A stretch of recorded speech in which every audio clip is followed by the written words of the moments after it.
Hey, what's up everyone? Raging Golden Eagle here, having way too much fun as always. And since it is the Christmas season, what better time to talk about something that has everything to do with relationships, marriage, and family, and traditional values in general. I've pretty much been saying since the beginning that we need to look at Japan and how their government handles their plummeting birth rate, and the fact that their men are en masse discovering the superiority of 2D over 3D. Since I believe that Japan and their herbivore men movement is like a good maybe decade or two ahead of where we are here in the US, how Japan chooses to react to this may very well set the precedent to what happens here in the West. However, we see the first shots being fired not from Japan, but from their neighbors in Korea. Korea, by the way, has an even lower birth rate than Japan does. At least they did last time I checked. So what's their solution? Well, basically they plan on forcing students to date. That's right. 2 universities so far are offering courses on dating, sex, love, and relationships.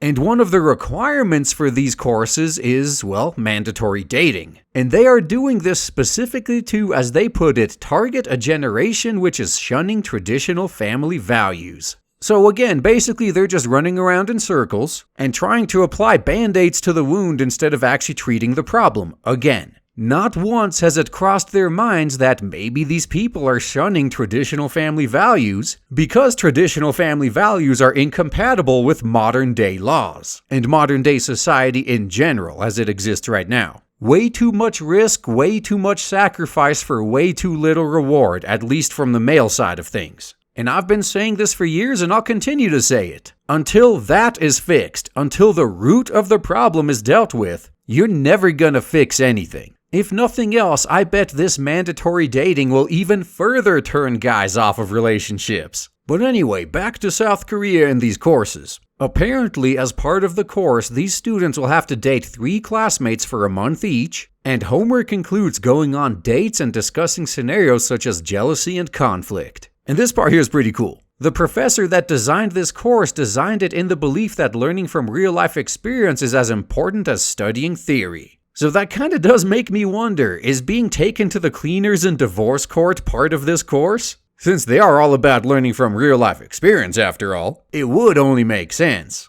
But either way, when you look at the stats, you can kind of understand why South Korea is in such a huge panic. I've even done a series of videos on this channel a long-ass time ago, making fun of the fact that the marriage rate in the US is plummeting. They made it a big deal that for the first time in history apparently here in the US, more adults are single than married. But South Korea, oh my god, they seriously do take it to another level entirely. Usually not even a month goes by without me reading about how Japan's population is declining and how it's like 300 years Japan will be extinct and all that other fear-mongering. But I see very few articles cropping up on South Korea. Which is surprising given the numbers I'm about to tell you.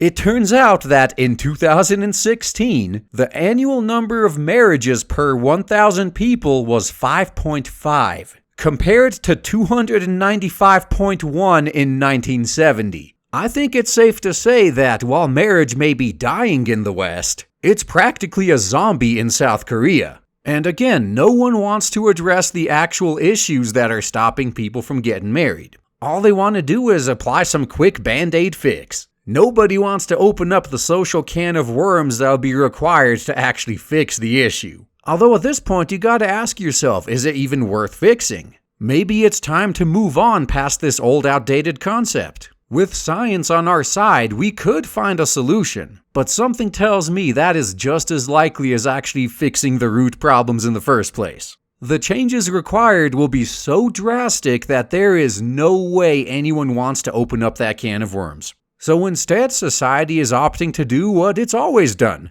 Just keep playing hot potato with the problem until it explodes in someone's face. Which it may do sooner rather than later when it comes to South Korea. So I have to amend what I said earlier. I still say we need to watch Japan and how they handle the problem, but definitely keep an eye on South Korea as well, since they seem to be way further ahead than even Japan is with this issue. When the hot potato blows up in their face, how the government reacts to that may very well set a template to how they're going to react in Japan and the US as well. So it's good to pay attention to possibly get a glimpse of our own future.